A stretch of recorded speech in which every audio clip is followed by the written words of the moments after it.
ಎಲ್ಲರಿಗೂ ನಮಸ್ಕಾರ. ನಮ್ಮ ಸಿಂಪಲ್ ಅಡುಗೆ ಯೂಟ್ಯೂಬ್ ಚಾನಲ್ಗೆ ನಿಮಗೆಲ್ಲರಿಗೂ ಸ್ವಾಗತ.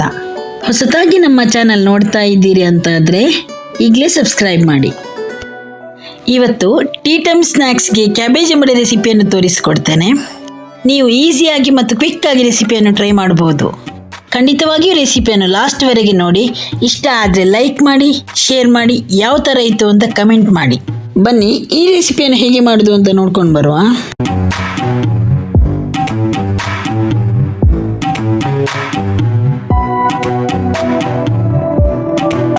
ಕ್ಯಾಬೇಜ್ ಎಂಬಡೆ ತಯಾರಿಸಲಿಕ್ಕೆ ಬೇಕಾದ ಸಾಮಗ್ರಿಗಳು. ನಾನಿಲ್ಲಿ ಮೀಡಿಯಂ ಸೈಜ್ ಕ್ಯಾಬೇಜನ್ನು ತೆಗೆದುಕೊಂಡಿದ್ದೇನೆ. ಕ್ಯಾಬೇಜನ್ನು 4 ತುಂಡುಗಳಾಗಿ ಮಾಡಿ ಚಾಪರ್ನಲ್ಲಿ ಹಾಕಿ ಸಣ್ಣಗೆ ಚಾಪ್ ಮಾಡಿಕೊಳ್ಳಿ. ನೋಡಿ, ಚಾಪ್ ಮಾಡುವಾಗ ಒಂದು ದೊಡ್ಡ ಬೌಲ್ನಷ್ಟಾಗಿದೆ. ನಾನಿಲ್ಲಿ 3 ದೊಡ್ಡ ನೀರುಳ್ಳಿಯನ್ನು ತೆಗೆದುಕೊಂಡಿದ್ದೇನೆ.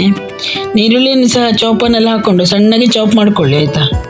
1 ದೊಡ್ಡ ಕಪ್ ಕಡಲೆ ಹಿಟ್ಟು, 2 ಸ್ಪೂನ್ ಅಕ್ಕಿ ಹಿಟ್ಟು, 3 ಸಣ್ಣಗೆ ಹೆಚ್ಚಿಟ್ಟ ಕಾಯಿ ಮೆಣಸು, 1 ಸಣ್ಣ ಕಪ್ ಹೆಚ್ಚಿಟ್ಟ ಕೊತ್ತಂಬರಿ ಸೊಪ್ಪು, ಸಣ್ಣಗೆ ಹೆಚ್ಚಿಟ್ಟ 1 ಸಣ್ಣ ತುಂಡು ಶುಂಠಿ, ಸಣ್ಣಗೆ ಹೆಚ್ಚಿಟ್ಟ 4 ಎಸಳು ಕರಿಬೇವಿನ ಸೊಪ್ಪನ್ನು ತೆಗೆದುಕೊಂಡಿದ್ದೇನೆ. ಮೊದಲಿಗೆ ಒಂದು ದೊಡ್ಡ ಬೌಲ್ನಲ್ಲಿ ಚಾಪ್ ಮಾಡಿಟ್ಕೊಂಡಂಥ ಕ್ಯಾಬೇಜ್ ಮತ್ತು ನೀರುಳ್ಳಿಯನ್ನು ಆ್ಯಡ್ ಮಾಡಿಕೊಳ್ಬೇಕು. ನೀರುಳ್ಳಿಯನ್ನು ಬೇಕಾದರೆ ಜಾಸ್ತಿ ಹಾಕ್ಕೊಳ್ಬೋದು. ನೀರುಳ್ಳಿ ಜಾಸ್ತಿ ಹಾಕಿದಷ್ಟು ಟೇಸ್ಟ್ ಒಳ್ಳೆಯದು ಬರ್ತದೆ. ಈಗ ಅದಕ್ಕೆ ಹೆಚ್ಚಿಟ್ಟ ಕಾಯಿ ಮೆಣಸನ್ನು ಆ್ಯಡ್ ಮಾಡಿಕೊಳ್ಳಿ. ಹೆಚ್ಚಿಟ್ಟ ಕೊತ್ತಂಬರಿ ಸೊಪ್ಪನ್ನು ಆ್ಯಡ್ ಮಾಡಿಕೊಳ್ಳಿ. ಶುಂಠಿಯನ್ನು ಆ್ಯಡ್ ಮಾಡಿಕೊಳ್ಳಿ. ಕರಿಬೇವಿನ ಸೊಪ್ಪನ್ನು ಆ್ಯಡ್ ಮಾಡಿಕೊಳ್ಳಿ. ಕೊನೆಯದಾಗಿ ರುಚಿಗೆ ತಕ್ಕಷ್ಟು ಉಪ್ಪನ್ನು ಸೇರಿಸಿ ಚೆನ್ನಾಗಿ ಮಿಕ್ಸ್ ಮಾಡಿಕೊಳ್ಳಿ. ನೋಡಿ, ಎಲ್ಲ ಇಂಗ್ರೀಡಿಯೆಂಟ್ಸ್ ಒಳ್ಳೆ ರೀತಿ ಮಿಕ್ಸ್ ಆಗುವ ಹಾಗೆ ಚೆನ್ನಾಗಿ ಮಿಕ್ಸ್ ಮಾಡಿಕೊಳ್ಬೇಕು. ಈ ವಿಡಿಯೋದಲ್ಲಿ ತೋರಿಸಿದ ಹಾಗೆ ಒಳ್ಳೆ ರೀತಿ ಮಿಕ್ಸ್ ಮಾಡಿಕೊಂಡು ಒಂದು 10 ನಿಮಿಷ ಹಾಗೆ ಇಡಬೇಕಾಯ್ತಾ. ಈ ರೆಸಿಪಿಗೆ ನೀರು ಆ್ಯಡ್ ಮಾಡಲಿಕ್ಕಿಲ್ಲ. ಕ್ಯಾಬೇಜ್ ಮತ್ತು ನೀರುಳ್ಳಿದೇ ನೀರು ಬಿಟ್ಟು ಕೊಡ್ತದೆ. ಒಂದು ಕಾವಲಿಯನ್ನು ಸ್ಟವ್ ಮೇಲೆ ಲೋ ಫ್ಲೇಮ್ನಲ್ಲಿಟ್ಟು ಎಣ್ಣೆ ಬಿಸಿ ಮಾಡಲಿಕ್ಕೆ ಇಡುವ. ಎಣ್ಣೆ ಬಿಸಿಯಾಗುವವರೆಗೆ ಕ್ಯಾಬೇಜ್ ಎಂಬ ಹಿಟ್ಟನ್ನು ರೆಡಿ ಮಾಡಿಕೊಳ್ಳುವ. ಕ್ಯಾಬೇಜ್ ಮತ್ತು ನೀರುಳ್ಳಿ ನೀರು ಬಿಟ್ಟು ಕೊಟ್ಟಿದೆ ನೋಡಿ. ಈಗ ಇದಕ್ಕೆ ಕಡಲೆ ಹಿಟ್ಟನ್ನು ಆ್ಯಡ್ ಮಾಡಿಕೊಳ್ಳುವ. ಈಗ ಅಕ್ಕಿ ಹಿಟ್ಟನ್ನು ಆ್ಯಡ್ ಮಾಡಿಕೊಳ್ಳುವ. ಅಕ್ಕಿ ಹಿಟ್ಟನ್ನು ಆ್ಯಡ್ ಮಾಡಿಕೊಳ್ಳುವುದರಿಂದ ಅಂಬಡೆ ಒಳ್ಳೆ ಕ್ರಿಸ್ಪಿ ಆಗ್ತದೆ. ಈಗ ಹಿಟ್ಟನ್ನು ಚೆನ್ನಾಗಿ ಮಿಕ್ಸ್ ಮಾಡಿಕೊಳ್ಬೇಕು. ಸ್ಟವನ್ನು ಹೈ ಫ್ಲೇಮ್ನಲ್ಲಿಡಿ. ಹಿಟ್ಟನ್ನು ಚೆನ್ನಾಗಿ ಮಿಕ್ಸ್ ಮಾಡಿದ ಕೂಡಲೇ ಅಂಬಡೆ ಕಟ್ಟಿ ಎಣ್ಣೆಗೆ ಬಿಡಬೇಕು. ಹಾಗೆ ಇಟ್ಟರೆ ಅದು ಪುನಃ ನೀರು ಬಿಟ್ಟು ಕೊಡ್ತದೆ. ಅಂಬಡೆ ಕಟ್ಟಲಿಕ್ಕೆ ಬರೋದಿಲ್ಲ. ಮತ್ತು ನೀರು ಸ್ವಲ್ಪ ಜಾಸ್ತಿ ಬಿಟ್ಟಿದ್ರೆ ಅದಕ್ಕೆ ಪುನಃ ಸ್ವಲ್ಪ ಕಡಲೆ ಹಿಟ್ಟನ್ನು ಆ್ಯಡ್ ಮಾಡಿಕೊಂಡು ಹಿಟ್ಟನ್ನು ಸ್ವಲ್ಪ ಗಟ್ಟಿ ಮಾಡಿಕೊಳ್ಳಿ. ನೋಡಿ, ಎಣ್ಣೆ ಬಿಸಿಯಾಗಿದೆ. ಈ ವಿಡಿಯೋದಲ್ಲಿ ತೋರಿಸಿದ ಹಾಗೆ ಹಿಟ್ಟನ್ನು ಅಂಬಡೆ ಕಟ್ಟಿ ಎಣ್ಣೆಗೆ ಬಿಡಬೇಕು. ನೋಡಿ, ನಾನು ಮಿಕ್ಸ್ ಮಾಡಿದ ಹಿಟ್ಟು ಹದ ಆಗಿದೆ, ಆಯಿತಾ. ಇದೇ ರೀತಿ ಹಿಟ್ಟನ್ನು ಕೈಯಿಂದ ತಟ್ಟಿ ಎಣ್ಣೆಗೆ ಬಿಡ್ತಾ ಹೋಗಬೇಕು. ಇದೇ ರೀತಿಯಾಗಿ ಹಿಟ್ಟನ್ನು ಒಂದೊಂದಾಗಿ ಎಣ್ಣೆಗೆ ಬಿಡ್ತಾ ಹೋಗಿ, ಆಯಿತಾ.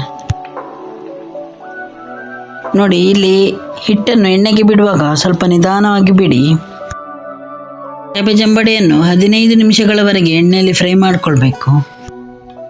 ಹೊರಗೆ ಕ್ರಿಸ್ಪಿಯಾಗಿ ಕಂಡರೂ ಸಹ ಒಳಗಡೆ ಹಿಟ್ಟು ಹಸಿಯಾಗಿರ್ತದೆ, ಆಯಿತಾ. ಹಾಗಾಗಿ ಸರಿಯಾಗಿ ಫ್ರೈ ಮಾಡಿಕೊಳ್ಬೇಕು. ಇಷ್ಟು ಕಲರ್ ಚೇಂಜ್ ಆದ ನಂತರ ಅದನ್ನು ಮಗುಚಿ ಹಾಕಬೇಕು. ಈಗ 2 ಬದಿ ಮಗುಚಿ ಹಾಕ್ತಾ ಚೆನ್ನಾಗಿ ಫ್ರೈ ಮಾಡಿಕೊಳ್ಬೇಕು. ನೋಡಿ, ಈಗ ನಮ್ಮ ಕ್ಯಾಬೇಜ್ ಅಂಬಡೆ ಒಳ್ಳೆ ಫ್ರೈ ಆಗಿ ರೆಡಿಯಾಗಿದೆ. ಈಗ ಈ ವಿಡಿಯೋದಲ್ಲಿ ತೋರಿಸಿದ ಹಾಗೆ ಅಂಬಡೆಯನ್ನು ಎಣ್ಣೆಯಿಂದ ತೆಗೆದು ಸರ್ವ್ ಮಾಡಿಕೊಳ್ಳಿ. ಈಗ ನಮ್ಮ ಕ್ಯಾಬೇಜ್ ಅಂಬಡೆ ಚಹಾದ ಜೊತೆಗೆ ಸರ್ವ್ ಮಾಡಲಿಕ್ಕೆ ರೆಡಿಯಾಗಿದೆ. ಇದು ಒಂದು ಒಳ್ಳೆ ಟೀ ಟೈಮ್ ಸ್ನ್ಯಾಕ್ಸ್ ರೆಸಿಪಿ, ಆಯಿತಾ. ಕ್ಯಾಬೇಜ್ ಅಂಬಡೆಯನ್ನು ಬಿಸಿ ಬಿಸಿ ಇರುವಾಗಲೇ ತಿಂದರೆ ಒಳ್ಳೆ ಟೇಸ್ಟ್ ಆಗಿರ್ತದೆ. ಇದಕ್ಕೆ ಸಾಸ್ ಆಗಲಿ ಚಟ್ನಿ ಆಗಲಿ ಯಾವುದು ಬೇಕಾಗಿಲ್ಲ. ಕ್ಯಾಬೇಜ್ ಅಂಬಡೆಯನ್ನು ಊಟಕ್ಕೆ ಸಹ ಸೈಡ್ ಡಿಶ್ ಆಗಿ ಮಾಡ್ಕೊಳ್ಬೋದು, ಆಯಿತಾ. ಮಕ್ಕಳಿಗೂ ಸಹ ಈ ರೀತಿಯಾಗಿ ಅಂಬಡೆ ಮಾಡಿಕೊಟ್ರೆ ಖುಷಿಯಾಗಿ ತಿಂತಾರೆ. ಖಂಡಿತವಾಗಿ ಈ ರೆಸಿಪಿಯನ್ನು ನೀವು ಮನೆಯಲ್ಲಿ ಟ್ರೈ ಮಾಡಿ ನೋಡಿ. ನಿಮಗೆ ಯಾವ ಥರ ಬಂತು ಅಂತ ಕಮೆಂಟ್ ಮೂಲಕ ತಿಳಿಸಿ.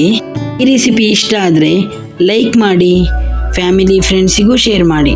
ಇಂತಹ ರೆಸಿಪಿ ವಿಡಿಯೋಗಳನ್ನು ನೋಡ್ತಾ ಇರಲು ನಮ್ಮ ಸಿಂಪಲ್ ಅಡುಗೆ ಅಫಿಷಿಯಲ್ ಚಾನಲನ್ನು ಸಬ್ಸ್ಕ್ರೈಬ್ ಮಾಡಿ. ಈ ವಿಡಿಯೋ ನೋಡಿದ್ದಕ್ಕೆ ಎಲ್ಲರಿಗೂ ಧನ್ಯವಾದಗಳು.